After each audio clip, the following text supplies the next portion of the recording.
Assalamualaikum warahmatullahi wabarakatuh. Innal hamdalillah nahmaduhu wa nasta'inuhu wa nastaghfiruh wa na'udzu billahi min syururi anfusina wa min sayyiati a'malina. Man yahdihillahu fala mudhillalah wa man yudlil fala hadiyalah. Asyhadu an la ilaha illallah wahdahu la syarikalah wa ashhadu anna Muhammadan abduhu wa rasuluh.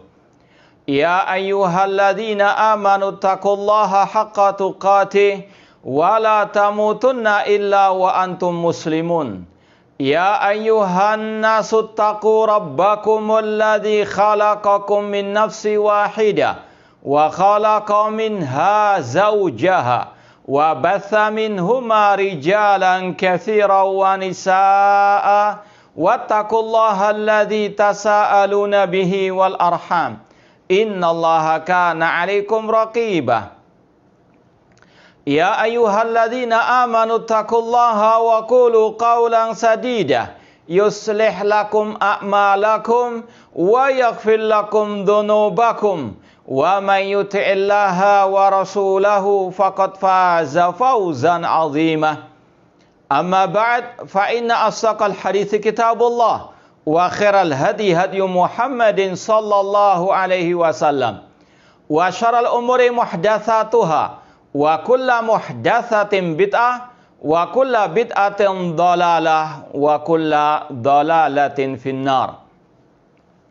Ma'asyiral muslimin, ikhwani fillah wa akhwati, bapak-bapak, ibu-ibu, saudara-saudariku rahimani wa rahmakumullah.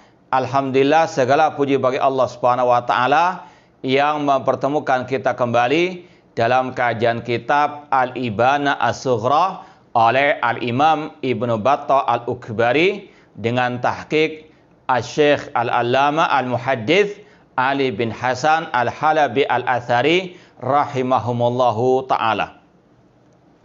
Kita masih dalam pembahasan tentang al-manhaj wal ittiba', manhaj ahli sunnah wal jamaah, dan tentang al-ittiba', wajibnya ittiba' mengikuti ajaran Rasul dan para sahabat Rasul SAW, serta meninggalkan bid'ah dan ahli al-bid'ah. Pada halaman 50 poin 120, halaman 50 poin 120, Al-Imam Ibnu Battah Al-Ukbari rahimahullah membawakan riwayat dari Muhammad bin Al-Hanafiyah. Wa qala Muhammad ibnu Al-Hanafiyah, berkata Muhammad bin Hanafiyah, beliau adalah salah satu putra dari Al-Khalifatur Rasyid Ali bin Abi Thalib radhiyallahu ta'ala anhu. Ya, Muhammad bin Ali bin Abi Thalib sebetulnya. Cuma di situ Ibnu Hanafiyah disandarkan kepada ibunya, yaitu Ibnu Al-Hanafiyah. Anaknya Al-Hanafiyah itu nama ibu dari Muhammad. Ya. Al-Hanafiyah itu dari Bani Hanifah yang dulu pernah diperangi oleh para sahabat Rasulullah SAW karena mereka murtad dari al-Islam, ya, dan salah satu yang menjadi tawanan kaum muslimin adalah ibunya Muhammad ini, Muhammad bin Al-Hanafiyah. Jadi sekali lagi, Muhammad bin Hanafiyah ini adalah salah satu putra dari Al-Khalifatur Rasyid Ali bin Abi Thalib radhiyallahu anhu, dari ibu yang berasal dari Bani Hanifah. Nah, ini disandarkan kepada ibunya untuk membedakan dengan saudara-saudara yang lainnya, yang lain ibu. Muhammad bin Al-Hanafiyah alias Muhammad bin Ali bin Abi Thalib radhiyallahu ta'ala anhu. Muhammad bin Al-Hanafiyah berkata, la taqumus sa'atu hatta takuna khusumatun nas fi rabbihim. Tidaklah tegak hari kiamat sampai perselisihan di antara manusia atau kaum muslimin itu tentang Rabb mereka. Ya, tentang Rabb mereka. Entah tentang rububiyah tentang uluhiyah ataupun nama-nama dan sifat-sifat Allah Subhanahu wa taala.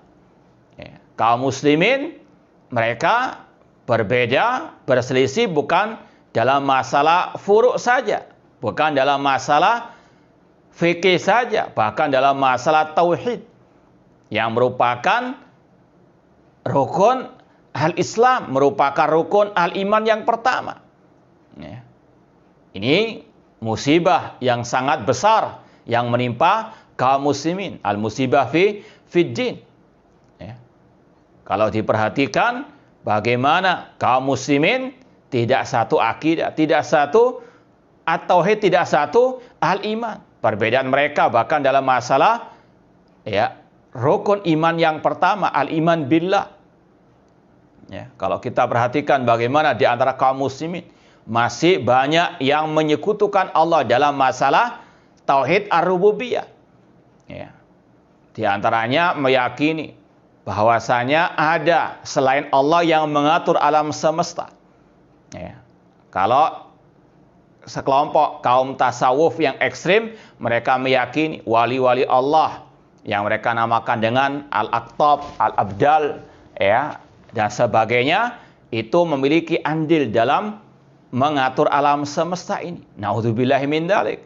Syirik dalam tauhid ar-rububiyah, yang mana orang musyrikin jahiliyah lebih baik dari mereka. Orang musyrikin jahiliyah, Abu Lahab CS, mereka mentauhidkan Allah dalam rububiyah. Sebagaimana yang Allah kisahkan dalam banyak ayat-ayat Al-Quran. Wala in sa'altahum man khalaqas samawati wal arda la yaquluna Allah. Jika engkau Nabi Muhammad bertanya kepada mereka orang musyrikin jahiliyah, siapa yang menciptakan langit dan bumi? Serentak mereka menjawab, Allah. Katakan wahai Nabi Muhammad kepada kaum musyrikin jahiliyah, siapa yang memberikan rezeki kepada mereka dari langit dan bumi? Siapakah yang menciptakan pendengaran dan penglihatan? Qul man yarzuqukum minas samai wal ardi amma yamliku sama wal absar.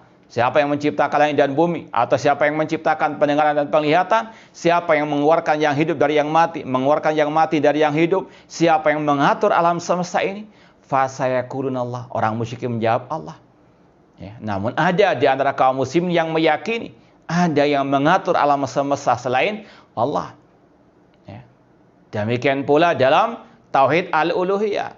Kaum muslimin ada yang menyembah selain Allah Subhanahu wa taala. Meminta-minta, berdoa istighasa kepada wali yang telah mati, kepada kuburan keramat, kepada jin-jin dan sebagainya. Naudzubillahi min dzalik.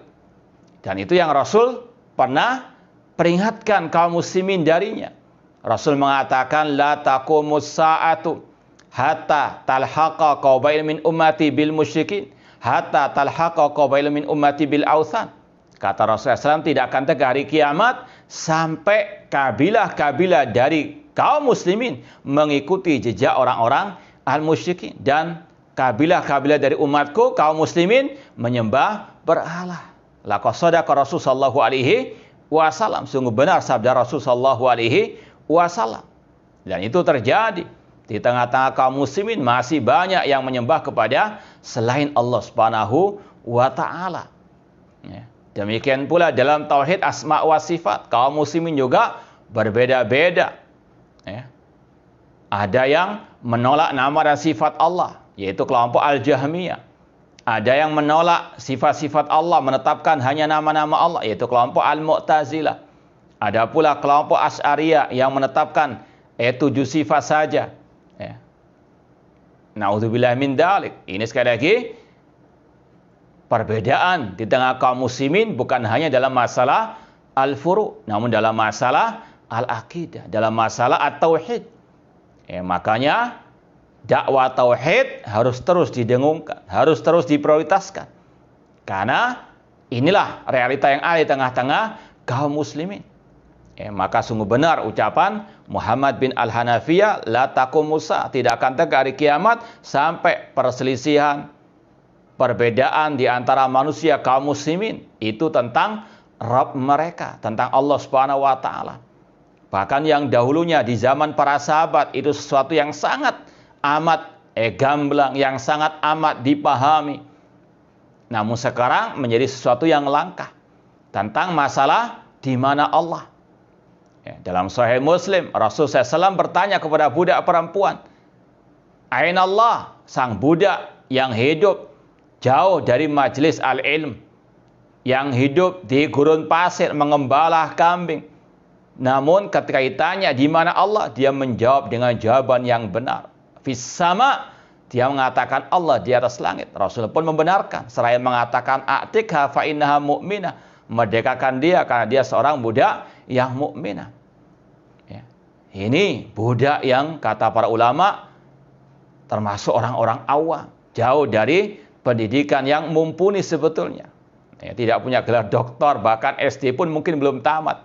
Ya, tapi alal fitrati salimah, di atas fitrah yang selamat, yang masih original.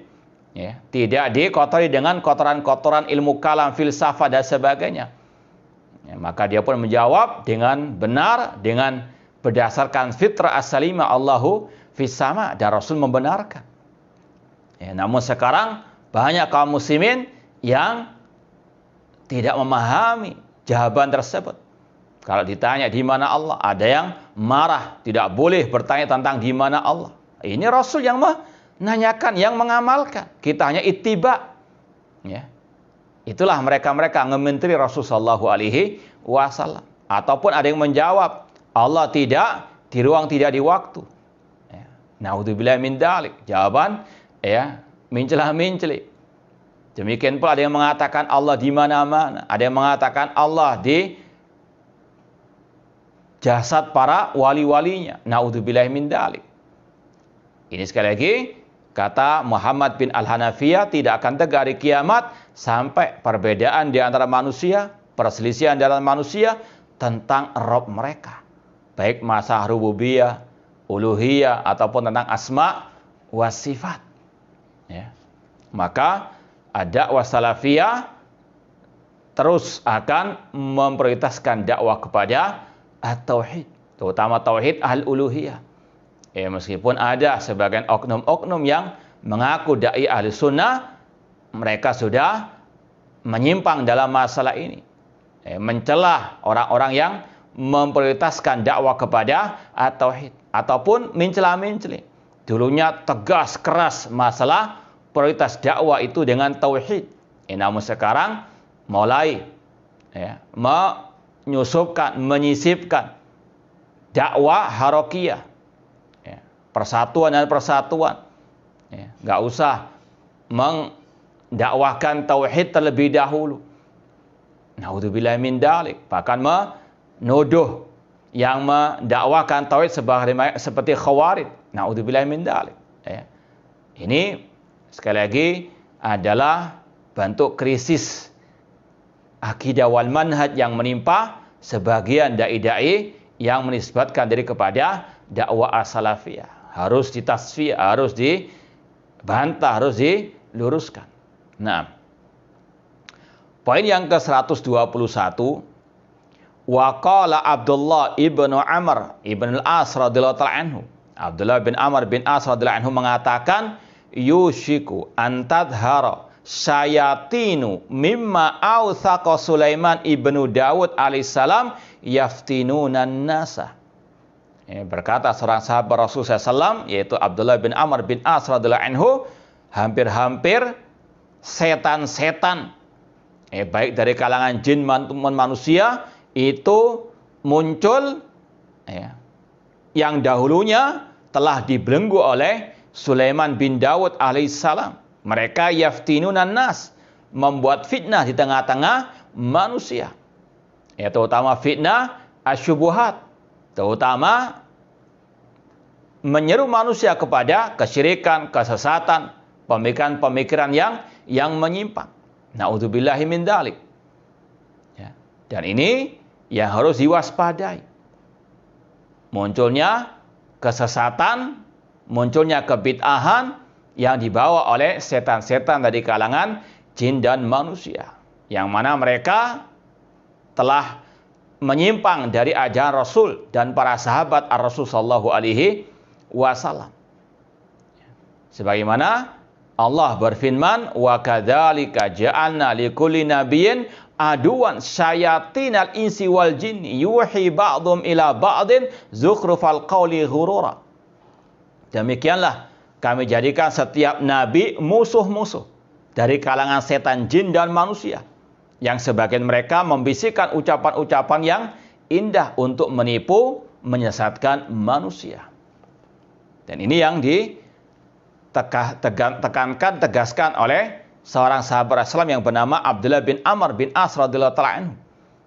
Bahwasanya setan-setan itulah yang menfitnah manusia, menyebarkan kesesatan, syubhat di tengah-tengah manusia. Dai-dai penyesat umat, itulah setan-setan dari kalangan jin dan manusia. Sudah sering kita sampaikan, setan itu bukan makhluk khusus, tidak. Namun itu adalah orang-orang atau mereka-mereka yang telah menentang, menyimpang dari ajaran Allah dan Rasul sallallahu alaihi wasallam, baik dari kalangan jin maupun manusia. Dari jin ada setannya, dari manusia juga ada setannya. Minal jinnati wan nas, kata Allah. Wa kadzalika ja'alna likulli nabiyyin aduwan syayatinal insi wal jin, yang menentang dakwah Nabi, yang menolak dakwah tauhid, yang membubarkan dakwah tauhid, yang menggembosi dakwah tauhid. Itulah musuh para nabi. Itulah setan dari kalangan jin maupun manusia. Dan mereka, ucapannya, kata Allah, indah sekali. Yuhi ba'dhum ila ba'din zukhrufal qawli ghurura. Sebagian mereka membisikkan ucapan-ucapan yang indah, retorikanya luar biasa. Makanya sering kita ingatkan diri kita dan juga antum sekalian, hati-hati dengan orang-orang yang bersilat lidah, ahlul kalam, meskipun yang menisbatkan diri kepada dakwah as-salafiyah. Timbang semua ucapannya, timbang semua statementnya dengan Al-Quran dan Sunnah Rasul sallallahu alaihi wasallam. Keindahan retorika bukan dalil akan kebenaran. Setan-setan dari kalangan jin dan manusia, musuh para nabi, para rasul, mereka ucapannya indah, kata Allah. Yuhi ba'dhum ila ba'din zukhrufal qawli ghurura. Namun mereka sesat dan menyesatkan. Makanya ukuran kebenaran adalah Al-Quran dan Sunnah Rasul SAW dengan pemahaman para sahabat. Bukan gelar, bukan retorika yang indah, bukan jabatan, dan seterusnya. Namun Al-Quran dan Sunnah dengan pemahaman para as-salafu as-saleh. Ahlul ilmi bukan diukur dengan keindahan retorikanya, namun dengan ahli ilmu yang berdasarkan qala Allah wa qala Rasul wa qala as-sahabah. Kata Abdullah bin Amr bin As radhiyallahu ta'ala anhuma, bahwasanya hampir-hampir setan-setan yang telah dibelenggu oleh Nabi Sulaiman bin Dawud alaihi wassalam itu muncul yaftinuna annas, membuat fitnah di tengah-tengah manusia, yaitu dengan menyebarkan ajaran sesat yang menyimpang dari Al-Quran dan Sunnah Rasul sallallahu alaihi wasallam. Dan Rasul, kata Abdullah bin Mas'ud radhiyallahu anhu, ketika menafsirkan, menjelaskan ayat surat Al-An'am, beliau khattalana Rasulullah SAW khattan biyadi. Rasul pernah menggaris satu garis yang lurus. Kemudian mengatakan, hadza sabilullahi mustaqiman. Inilah jalan Allah yang lurus, satu jalan. Summa khatta khututan an yamini wa an shimali. Kemudian Rasul menggaris garis yang banyak di sebelah kanan dan sebelah kiri yang lurus tadi. Seraya mengatakan, hadhihi subul, inilah jalan-jalan yang banyak. Laisa minha sabilun illa alai syaitan yad'u ilaih. Tidaklah jalan-jalan yang banyak itu kecuali ada setan-setan yang menyeru kepadanya. Itulah ahlul bidah, itulah orang-orang yang menyimpang dari ajaran Rasul dan para sahabat Ar-Rasul sallallahu alaihi wasallam, baik dari kalangan jin maupun manusia. Maka harus dijauhi, harus tinggalkan. pegang erat jalan yang satu tersebut, yaitu jalannya Rasul dan para sahabat Ar-Rasul sallallahu alaihi wasallam. Ucapan ini disampaikan oleh Abdullah bin Amr bin As radhiyallahu anhuma untuk mentahdzir, memperingatkan kita dari bahaya bid'ah dan kebid'ahan. Itu adalah jalannya setan, itu adalah jalan yang sesat dan menyesatkan. Meskipun mungkin terasa indah, mungkin kelihatannya indah, namun hakikatnya sesat dan menyesatkan. Yaftinunan nas, sebagaimana Allah mengatakan tadi dalam sabda Rasul SAW tentang garis yang lurus tadi, wa anna hadza sirati mustaqiman fattabi'u wa la tattabi'us subula fatafarraqa bikum an sabili. Inilah jalanku yang lurus, maka ikutilah, dan jangan mengikuti jalan-jalan yang banyak itu, nanti akan memecah belah kalian dari jalan Allah Subhanahu wa taala. Yang membuat fitnah di atas muka bumi ini adalah ahlul bidah. Yaftinuna annas. Maka dusta ahlul bid'ah yang menuduh ahlus sunnah yang membuat fitnah atau kekacauan atau keributan. Bid'ah dan ahlul bid'ah itulah yang membuat keributan, membuat al-fitnah. Yaftinuna annas. Ashabul fitan ahlu al-bidah. Kemudian ikhwani fillah wa akhwati rahimani wa rahimakumullah, poin yang berikutnya 122. Wa qala Ayyub As-Sakhtiyani, berkata Ayyub As-Sakhtiyani, qala li Abu Kilabah, berkata kepadaku Abu Kilabah, dari kalangan tabi'in rahimallahu taala yang sudah kita baca beberapa ucapan beliau pada pertemuan yang lalu. Qala li Abu Kilabah, berkata kepadaku Abu Kilabah, kata Ayyub As-Sakhtiyani, ya Ayyub. Abu Kilabah berkata, wahai Ayyub, ihfad anni arba'an. Ihfad anni arba'an. Jagalah, pegang eratlah 4 wasiatku. 4 wasiat yang sangat penting, yang sangat berharga dari seorang ulama tabi'in, yaitu Abu Kilabah, yang layak untuk kita viralkan, yang layak untuk kita sampaikan kepada umat. Apa itu? La takul fil Quran bira'yika. Kata Abu Kilabah kepada Ayyub As-Sakhtiyani, dan ini wasiat beliau kepada kita semuanya, bukan hanya kepada Ayyub As-Sakhtiyani. Berkata kepadaku Abu Kilabah, wahai Ayyub, pegang erat 4 wasiat dariku.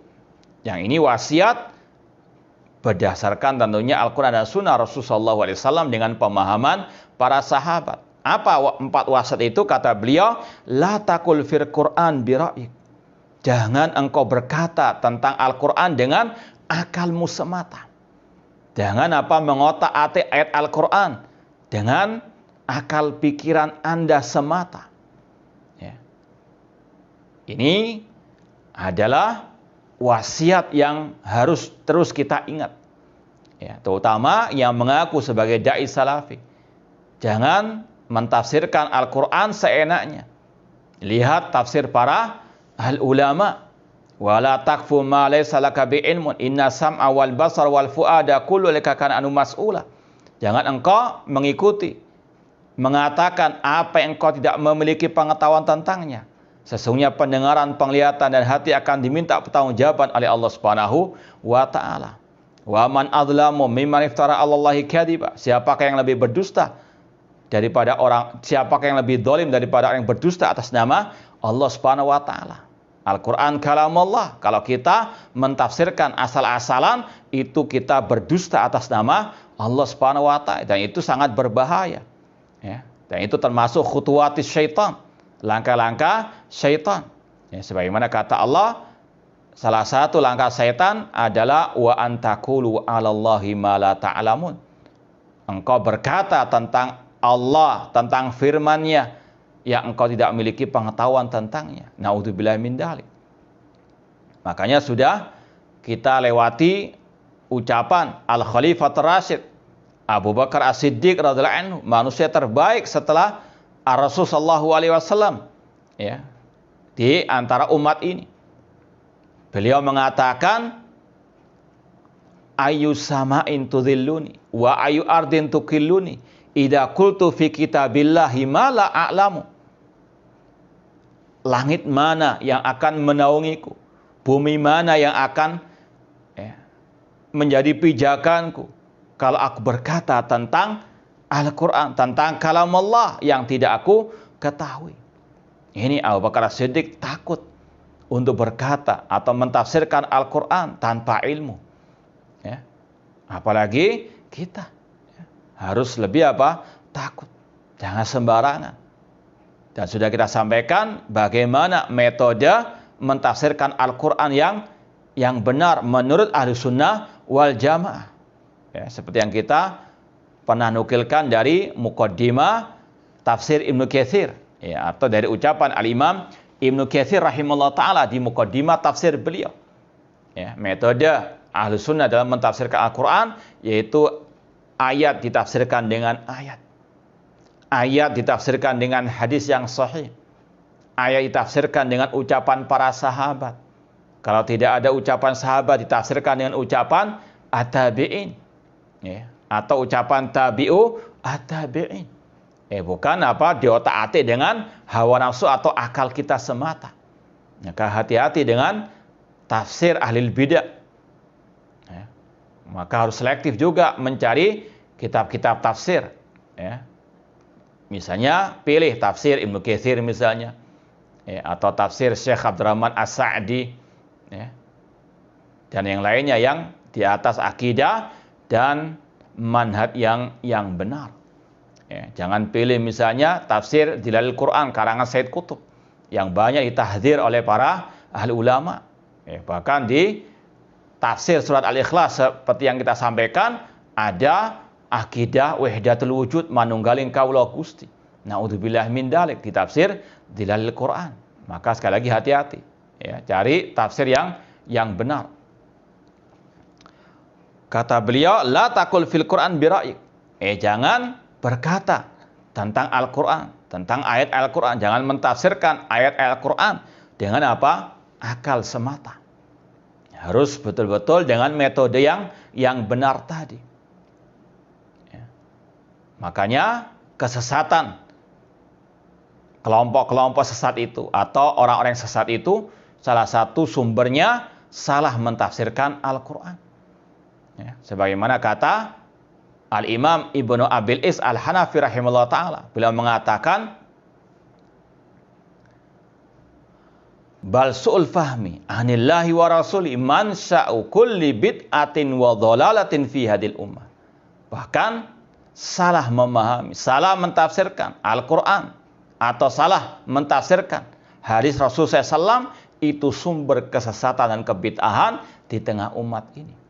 Beliau juga mengatakan wahal kharajatil khawarij wa rafadatir rawafid wa tazatil mu'tazilah wa aftaraqatil umma ila 73 firqa illa bi ta'wilil fasid. Ya.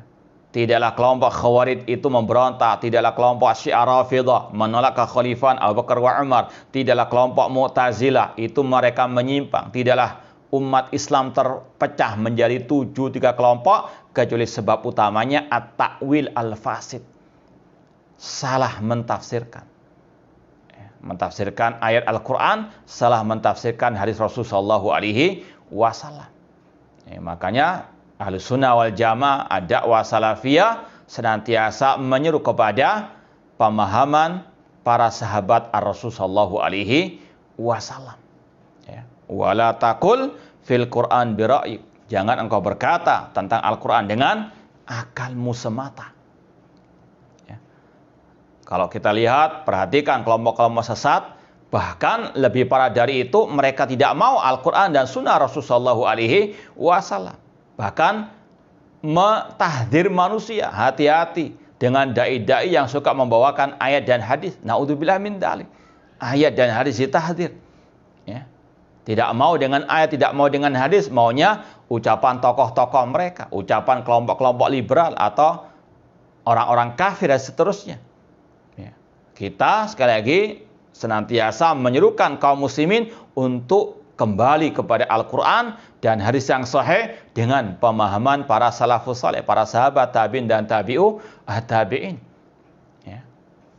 Bahkan lebih parah dari itu, mereka mengatakan Al-Quran dan hadis itu ada racunnya, yaitu tentang masalah ayat-ayat dan hadis-hadis tentang sifat-sifat Allah Subhanahu wa taala. Menjauh dari Al-Quran dan As-Sunnah. Ini salah satu kesesatan mereka. Dan kesesatan mereka yang lain, yaitu kalaupun mereka pakai ayat, pakai hadis, salah mentafsirkan. Yang benar, ayat dan hadis yang sahih dengan penafsiran para salafus saleh. Wasiat yang kedua dari Abu Kilabah rahimahullah ta'ala, wa iyyaka wal qadar. Hati-hati, jangan menyimpang dalam masalah takdir. Hati-hati jangan menyimpang dalam masalah takdir. Jangan ekstrim kanan, jangan ekstrim kiri tentang masalah takdir. Jangan ikut kelompok Qadariyah atau Jabariyah. Kalau kelompok Qadariyah, mereka menafikan takdir Allah Subhanahu wa taala. Ada yang paling ekstrim, yaitu yang menolak ilmu Allah. Seperti yang diutarakan oleh tabi'in dalam awal Sahih Muslim. Ada dua orang tabi'in yang bernama Yahya bin Ya'mar dan Humaid bin Abdurrahman al-Himyari. Mereka datang dari Basra, Irak, ke Mekah untuk haji umrah, dan mereka bertemu dengan Abdullah bin Umar radhiyallahu anhuma, dan mereka pun curhat, bertanya, minta fatwa kepada Abdullah bin Umar radhiyallahu anhuma tentang sekelompok orang yang dipimpin oleh Ma'bad al-Juhani yang memiliki keyakinan anal amra unfun wa Allah qadar. Mereka memiliki keyakinan Allah tidak mengetahui sesuatu sampai terjadinya sesuatu itu, dan bahwasanya Allah tidak mentakdirkan. Maka apa jawaban Abdullah bin Umar radhiyallahu anhuma? Fa idza laqitum haula fa akhbiru anni bara'un minhum wa hum bura'un minni. Kalau kalian bertemu dengan mereka, kelompok Qadariyah itu, maka sampaikan aku Abdullah bin Umar berlepas diri dari mereka dan mereka pun berlepas diri dariku. Waladi nafsi biyadi law anna li ahadihim mithla uhdin daban fa anfaqahu ma qabilallah hatta yu'mina bil qadar.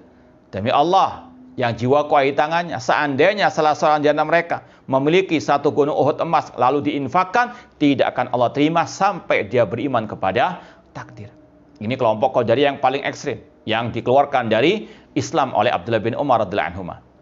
Adapun yang tidak ekstrim tapi tetap sesat, yaitu kelompok Qadariyah yang mengatakan perbuatan yang jelek itu bukan takdir Allah.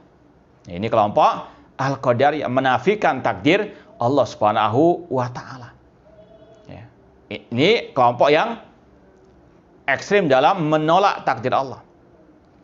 Lawannya kelompok yang ekstrim dalam menetapkan takdir Allah, kehendak Allah, sampai menafikan kehendak manusia. Kata mereka manusia itu tidak punya kehendak. Mereka seperti buluh yang diterbangkan oleh angin. Manusia berbuat itu paksaan dari Allah. Makanya mereka dinamakan kelompok Jabariyah. Dari kata-kata al-jabr, memaksa. Dikira apa? Allah memaksa perbuatan manusia. Dan manusia, kata mereka, tidak punya kehendak sama sekali. Na'udzubillah min dzalik. Dua-duanya ini sesat. Yang satu menolak kehendak Allah, yang satu menolak kehendak manusia. Ahlussunnah pertengahan mengatakan manusia punya kehendak, namun kehendak manusia di bawah kehendak Allah. Sebagaimana firman Allah, liman syaa minkum an yastaqim wa ma tasyauna illa an yasha'allahu rabbul alamin. Tidaklah kalian berkehendak kecuali Allah yang berkehendak. Di dalam ayat itu Allah menetapkan adanya dua kehendak, kehendak Allah dan kehendak manusia. Tapi kehendak manusia di bawah kehendak Allah. Dan kita semuanya dengan fitrah yang salimah, dengan akal yang sehat, tahu ketika kita berbuat itu apa? Dengan kehendak kita. Meskipun tidak semua kehendak kita itu terwujudkan. Itulah makna liman syaa minkum an yastaqim wa ma tasyauna illa yasha'allahu rabbul alamin. Ini sekali lagi, iyyaka wal qadar. Hati-hati jangan menyimpang dalam masalah takdir. Entah ke kanan atau ke kiri. Namun harus apa? Ala siratil mustaqim. Ikuti akidah Ahlussunnah wal Jamaah. Menetapkan Allah punya kehendak, manusia punya kehendak, tapi kehendak manusia di bawah kehendak Allah Subhanahu wa taala.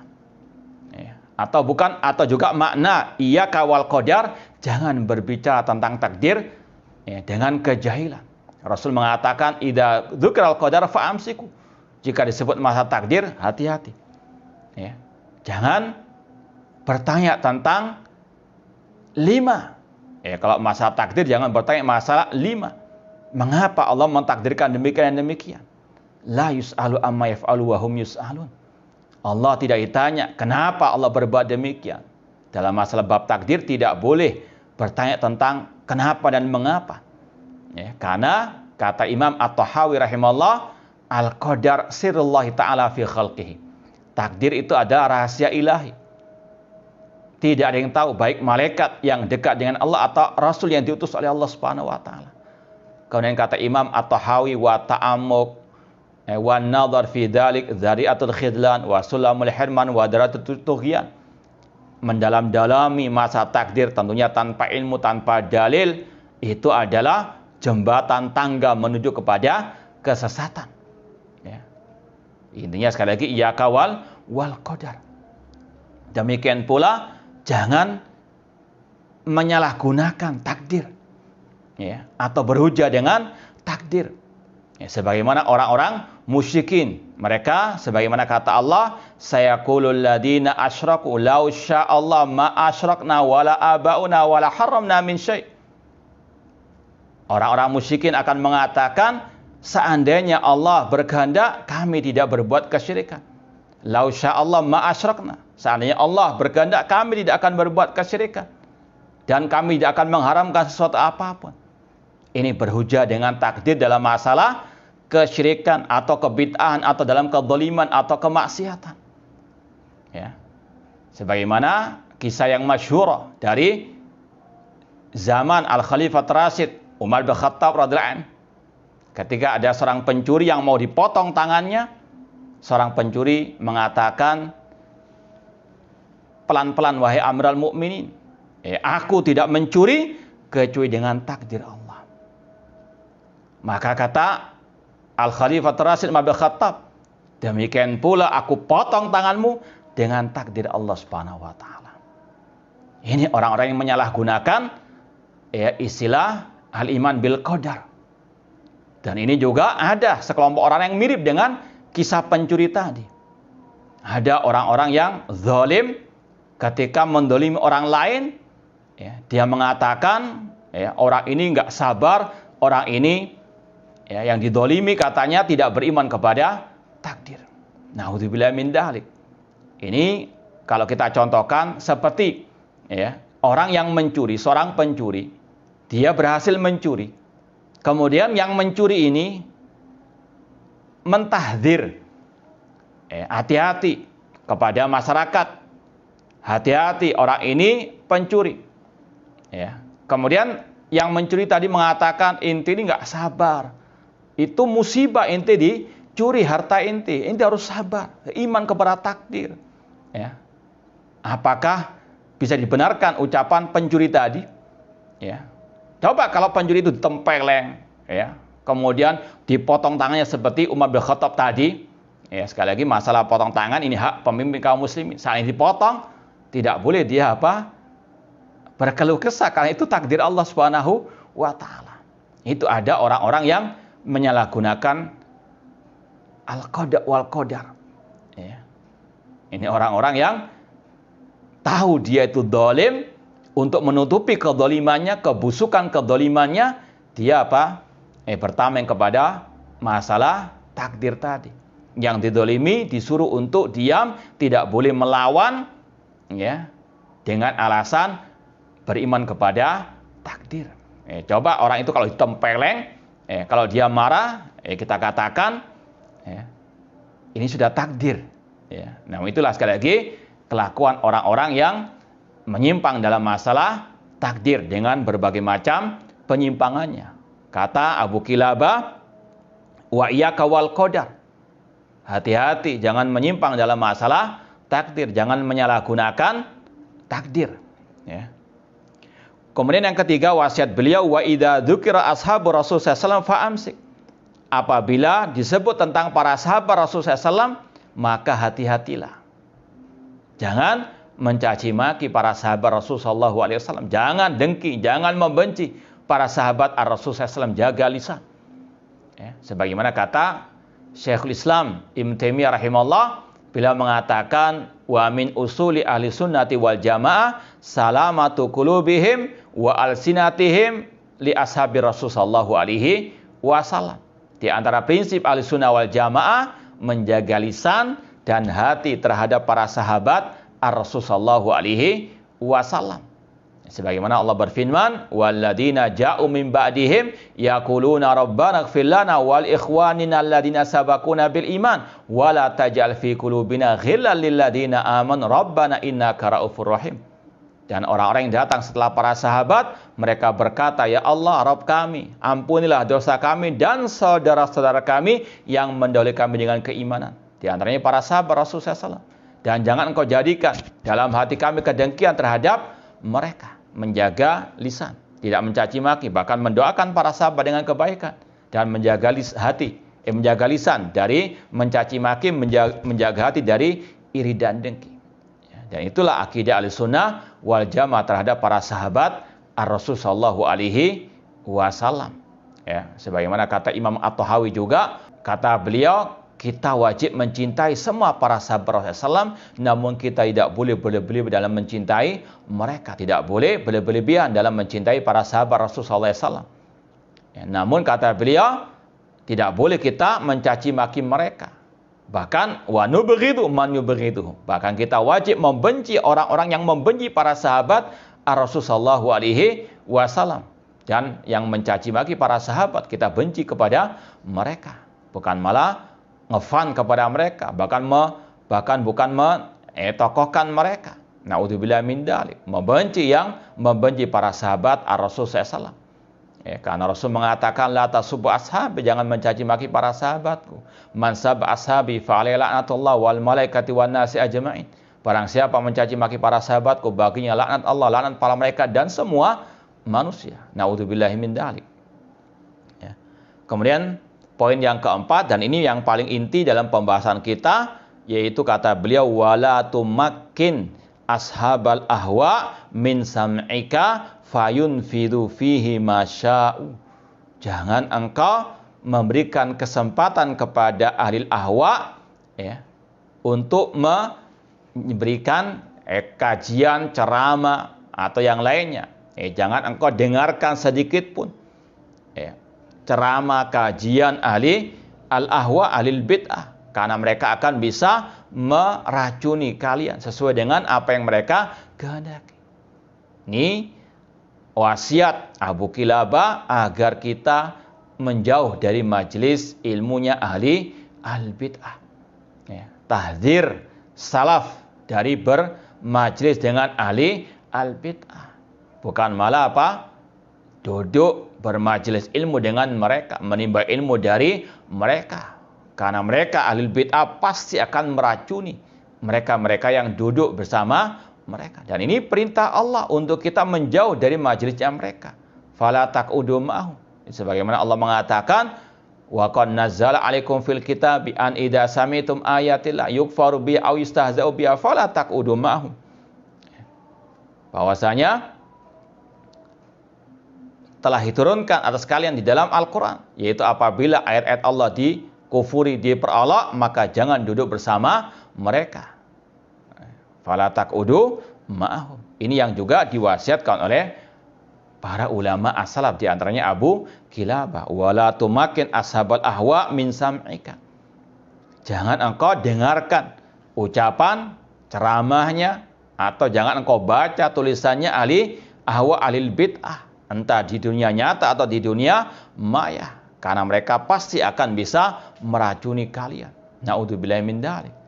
Makanya ulama salaf dahulu sangat khawatir kalau ada ahli bid'ah datang kepada mereka. Ya. Sebagaimana Muhammad bin Sirin, ulama tabi'in, menutup telinganya, tidak mau mendengarkan apa yang dibawakan oleh ahli bid'ah, baik dari ayat ataupun hadis, karena khawatir nanti akan ditafsirkan sesuai dengan hawa nafsu mereka dan masuk ke dalam hati, susah keluarnya. Al-qulubud dha'ifah, hati lemah kata para ulama, sedangkan asyubah khotofah, syubhat itu bisa menangkap, bisa cepat menarik. Nas'alullah ta'ala as-salamata wal afiyah. Poin yang ke-123, wa qala Ibrahim An-Nakhai berkata tentang firman Allah, wa alqaina bainahumul adawata wal baghdha. Dan kami, kata Allah, menimpakan di antara mereka permusuhan dan kebencian. Qala Ibrahim An-Nakhai dari kalangan tabi'in mengatakan hum ashabul ahwa. Di antara yang dimaksud oleh Allah dalam ayat ini adalah ahli bidah, bahwasanya Allah menanamkan, menimpakan kepada mereka atau di antara mereka permusuhan. Ya. Ahli bid'ah mereka ini saling bermusuhan. Yang 72 kelompok sesat itu mereka tidak akur, mereka saling berpecah belah dalam masalah akidah, dalam masalah furu' juga. Ya. Mereka bermusuh-musuhan, mereka saling membenci. Dan itu wakil laisa lau min dafi. Ya. Dan ini sebetulnya ayat Allah turunkan pertama kali untuk orang Yahudi. Tapi karena al-bid'ah itu mirip dengan mereka, maka sama keadaannya. Tahsabuhum jami'an wa qulubuhum syatta. Kalian mengira mereka bersatu, padahal mereka apa? Berpecah belah. Ya. Ini bahayanya al-bid'ah. Yang membuat perpecahan itu adalah al-bid'ah. Kalau sudah ada kebid'ahan, ada penyimpangan, maka itu akan memecah belah barisan kaum muslimin. Sebagaimana kata Allah tadi, fatafarraqu bikum an sabili. Jalan-jalan yang banyak itu, yang ada setan-setannya, itulah yang memecah belah barisan kaum muslimin. Naudzubillahi min dalik. Ya. Kemudian poin yang ke-124, wa qala Muawiyah ibnu Qurrah al-khusumat fid din tamhaqul a'mal. Ya. Menentang agama, debat kusir dalam agama itu menghapus barokah amal perbuatan. Sebagaimana ar-riba. Ya, yamhaqullah riba wa yurbis sadaqat. Ya, Allah menghapus barokah harta riba dan Allah mengembangbiakkan harta sedekah. Kebid'ahan yang salah satu sumbernya adalah debat kusir dalam agama atau mendebat agama, mendebat Al-Quran dan hadis Rasulullah SAW yang sahih, menyimpang dari Al-Quran dan Sunnah. Ini tamhaku al-a'mal, menghapus barokah al-amal. Naudzubillahi min dzalik. Ini bahaya-bahaya dari al-bid'ah atau hal-hal yang menyimpang dari Al-Quran dan Sunnah Rasulullah SAW, yang intinya ittabi'u wa la tabtadi'u. Ikuti ajaran Rasul, para sahabat Rasul, terutama dalam masa akidah wal manhaj, dan jangan mengarang-arang hal yang baru dalam urusan agama ini. Wallahu ta'ala a'lam.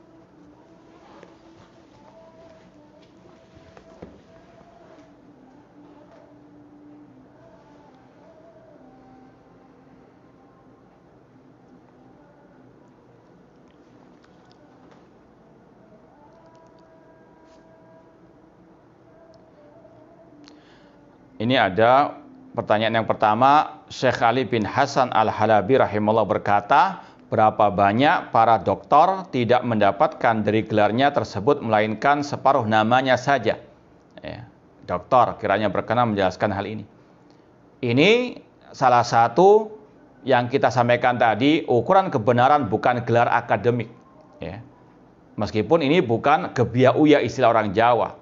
Ya, ada dokter-dokter yang memang mereka ala ilmin, ya, seperti Syekh Dr. Abdul Razak bin Abdul Muhsin Abbad, Syekh Dr. Sulaiman Ar-Ruhaili, Syekh Dr. Ibrahim Ar-Ruhaili. Mereka adalah dokter-dokter yang di atas akidah, ya, yang selamat, manhaj yang benar. Demikian pula mereka di atas al-ilmu yang luar biasa. Ya. Tapi ada memang gelar dokter-dokter yang itu tidak sama dengan keilmuannya. Ya, dilihat dari share-sharean dalam medsosnya, naudzubillah min dalik, menyimpang dari akidah Ahlussunnah wal Jamaah seperti yang kita isyaratkan tadi. Ada dokter yang menyinyiri dakwah atau sebagai prioritas dakwah Ahlussunnah wal Jamaah, padahal dulunya dia menegaskan dakwah tauhid itu prioritas utama. Ya, ada dokter-dokter yang menyimpang dari akidah Ahlussunnah, terutama tentang pemimpin kaum muslimin, suka mencaci pemimpin kaum muslimin. Ya, sekali lagi, gelar doktor bukan dalil akan kebenaran. Ini sekali lagi ditujukan kepada mereka-mereka yang gelarnya itu nggak sama dengan keilmuannya. Ya, ilmunya masih SD, namun gelarnya sudah apa? Doktor, naudzubillah min dzalik. Ya, ataupun gelarnya sudah luar biasa, profesor doktor, tapi akidahnya menyimpang. Apalah artinya? Dan ini yang juga diucapkan oleh Syekh Abdul Aziz bin Baz rahimahullah. Berapa banyak dokter yang tidak paham akidah sahih. Ini sekali lagi bantahan bagi mereka-mereka yang punya gelar doktor tapi menyimpang dari akidah salaf, dari manhaj as-salaf. Ya, meskipun sekali lagi kita mengakui ada banyak ulama-ulama yang gelarnya doktor, tapi ada pula dokter-dokter yang ngelama, padahal dia juhala. Naudzubillah min dzalik.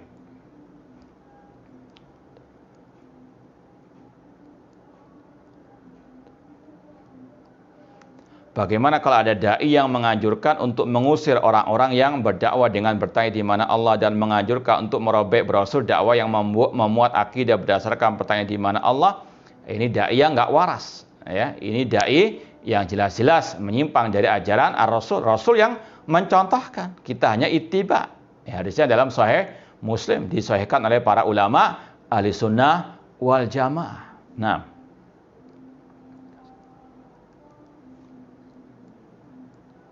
jika seorang muslim batal syahadatnya yang menyebabkan keluar dari Islam, apakah masih ada harapan untuk bisa masuk surga? Dan apakah surat Toha 8 itu juga? Kalau sudah murtad dan meninggal dunia di atas kemurtadannya, maka tidak ada harapan untuk masuk surga. Kalau sudah tobat, kalau sudah murtad, kecuali kalau dia bertobat sebelum meninggal dunia, ini beda permasalahannya. Man taba taballahu alaih. Namun kalau dia mati dalam keadaan murtad, maka innahu man yusyrik billah faqad harramallahu al-jannah wa ma'wahun nar wa malidh dhalimina min ansar.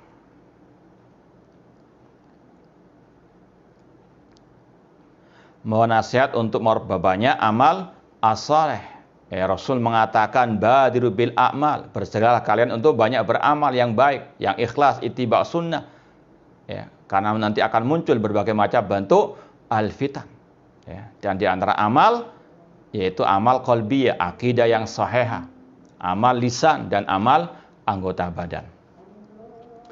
Insyaallah kita lanjutkan ba'dal adzan insyaallah taala. Baik, kita lanjutkan sedikit lagi menjawab pertanyaan yang sudah masuk. Pertanyaan yang berikutnya, bagaimana agar kita tidak taklid kepada ustadz fulan atau ustadz tertentu alias terlalu fanatik? Harus kita berpegang teguh dengan minhaj firqatin najiyah. Ya, seperti yang sudah sering kita sampaikan, al-firqatun najiyah, kata Syekh Muhammad bin Jamil Zain rahimahullah dalam kitab minhaj firqatin najiyah, al-firqatun najiyah tahtarimu ulama al-mujtahid a'immat al-mujtahidin wala tata'asab li wahidin minhum. Al-firqatun najiyah menghormati ulama-ulama ahli sunnah, ahli ijtihad, tapi tidak fanatik kepada seorang pun di antara mereka, dan meyakini firman Allah Subhanahu wa taala, ya ayyuhalladzina amanu la tuqaddimu baina yadayillahi wa rasuli. Wahai orang beriman, jangan engkau mendahulukan ucapan siapapun di atas firman Allah dan sabda Rasul sallallahu alaihi wasallam. Kita harus punya prinsip timbangannya itu adalah Al-Qur'an dan Sunnah dengan pemahaman para salafus saleh. Ucapan ulama itu yang perlu ditimbang. Ya, dengan Al-Quran dan Sunnah, dengan pemahaman para salafu as-saleh. Timbangannya tadi Al-Quran dan Sunnah yang sahih dengan pemahaman para salafus saleh. Sedangkan ucapan ulama itu perlu ditimbang lagi. Yang hak kita ikuti, yang salah kita tinggalkan. Nah, ini tentang menukil ucapan al-bidah. Ini sudah sering kita sampaikan. Para ulama kadang menukil ucapan mereka untuk menarik hati para pengikut mereka. Namun siapa yang menukil? Para ulama, orang-orang yang memang ahlinya, tahu mana hak mana batil. Namun kalau orang jahil tapi ngelama, ini bocor alus namanya. Seperti yang terjadi, ada satu oknum yang suka gembar-gemborkan pemasaran ini, menukil boleh dari al-bidah. Nggak tahunya dia menukil ucapan al-bidah yang mengkritik pemimpin kaum muslimin. Ini orang yang jahil namun ngelama. Hati-hati, ada kalimatu haqqin urida bihal batil. Hati-hati orang-orang yang menyusupkan manhaj baru. Tapi dia menuduh yang lain menyisipkan ajaran yang baru, padahal dia yang menyisipkan ajaran baru. Di antaranya Abdullah bin Saba al-Yahudi menukil kritikan orang lain di medsos kepada pemimpin kaum muslimin. Apakah ini ajaran salah? Dia yang menyisipkan ajaran ahlul bid'ah kepada jamaah kaum salafiyin. Naudzubillah min dalik. Namun tadi dengan kedok boleh menukil ucapan al-bid'ah. Enggak taunya yang dinukil adalah apa? Bid'ahnya Abdullah bin Saba al-Yahudi. Hati-hati. Ada banyak orang-orang yang kalau kita istilahkan tadi bocor alus. Memiliki banyak asyubuhat. Naudzubillah min dalik. Hati-hati.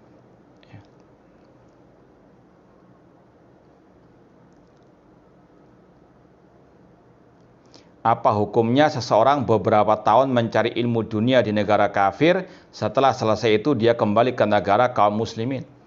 Para ulama telah membahas hukum hijrah atau hukum orang muslim belajar di negeri kafir atau hukum safar ke negeri orang kafir. Di antaranya untuk belajar ilmu. Kalau memang di negeri kaum muslimin tidak ada ilmu tersebut, boleh dia mempelajari di negeri kafir, namun dengan syarat dia harus kuat keimanan dan ketakwaannya kepada Allah. Kuat ilmu agamanya, terutama masalah al-aqidah, biar tidak terkena syubhat orang kafir, dan punya takwa yang kuat biar tidak terkena syahwat di sana. Jadi sekali lagi, secara asal tidak boleh ke negeri orang kafir kecuali kalau ada darurat-darurat seperti yang disampaikan tadi. Wallahu taala alam. Kurang lebihnya mohon maaf. Wa jazakumullahu khairan atas perhatiannya. Aku qouli hadza wa akhiru da'wana anil hamdulillahi rabbil alamin. Wassalamualaikum warahmatullahi wabarakatuh.